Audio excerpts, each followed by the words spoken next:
Welcome back to Joe Stunner Boxing. Terrence Crawford has been stripped of the IBF welterweight title, and Jaron Ennis, who I believe was the interim or one of the low-fat belt holders, has been elevated to champion. He is now the full IBF welterweight champion. Spence was basically stripped because he could have kept the belt if he'd agreed to fight Ennis. But there's the rematch with Errol Spence, and he would prefer to do that. I think he's contracted to do that anyway. And yeah, he's also talked about going to 154. There was talk of him fighting Canelo, which I think would be a gimmick fight, kind of a mistake, to be honest. So you can sort of consider the IBF to be like the sort of anti-WBC, because the WBC will give someone like Jamal Charlo, 2.5 years, whatever it is, without fighting, and they won't strip him. They'll give demands to other fighters who are less favoured, but that's the WBC for you. But the IBF are pretty consistent in that they say, okay, if you hold our belt, this is what we need you to do. These are your mandatories, and you need to fight them or we're stripping you.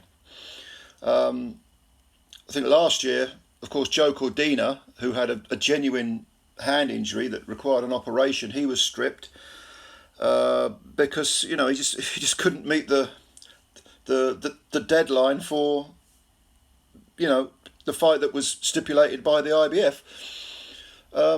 They have no mercy. The IBF, they're on one end of the scale, and the WBC are on the other. But with regard to, I think it's a shame that, of course, it's not surprising, but it is a shame that undisputed titles get thrown up in the air at some point. They get fragmented because trying to appease all these different ruling bodies is extremely difficult, virtually impossible. So there we have it.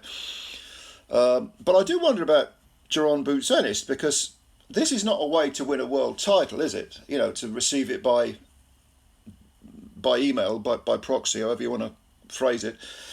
I always remember when Riddick Bowe threw the WBC heavyweight title into the bin, the belt. There was a famous picture of him putting the WBC belt into the bin, and they upgraded Lennox Lewis to champion due to the Razor Ruddock fight. He knocked out Ruddock in 2 rounds. Now, all right. I remember that happening because there was a big ceremony with Jose Suleiman, who was Maurizio Suleiman's father, with the original, WBC Führer. And he did this great long speech about, honour and how wonderful Lewis was and how the WBC was a force for good in boxing. And then you had Lewis being presented with the WBC belt and walking around with it, not having really fought for it. And I remember thinking, this smacks of a sort of nonsense, really. I mean, they're upgrading someone who hasn't even fought for the belt to be champion. I mean, it was the same with Ken Norton as well. Ken Norton had a title by proxy. I think he's the only heavyweight champion who never won a heavyweight title fight. Again, that was the WBC. So what's Jaron Ennis thinking? He must be thinking, this is nice, but I wanted to win it in the ring. Aren't titles meant to be won in the ring? Now that's not a slight against Ennis, who I think is a tremendous talent and very, very good fighter, and he deserves his title shot. Don't get me wrong, he absolutely does. But to strip Crawford, not surprising from the IBF, but I don't think Ennis, if he's being totally honest, will feel like a champion until he's actually defended that belt a few times, and then even then maybe not. Even then, maybe if Crawford does release all the belts, then Ennis can say, well, hang on a minute, I am the best. I consider myself to be at least a belt holder, a proper belt holder. But while Bud is walking around with 3 of those belts, does anyone think Ennis is the champ?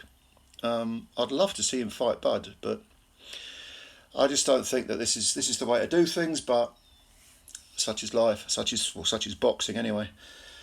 So yeah, just thought I'd update you on that if you haven't heard already. Give me your thoughts below. What do you think of it? Not ideal, is it? But let me know what you think. Comments below. Subscribe to the channel if you're new, and please hit the like button if you don't mind, and spread the word about Joe Stunner Boxing. Looking forward to reading your comments, and bye for now.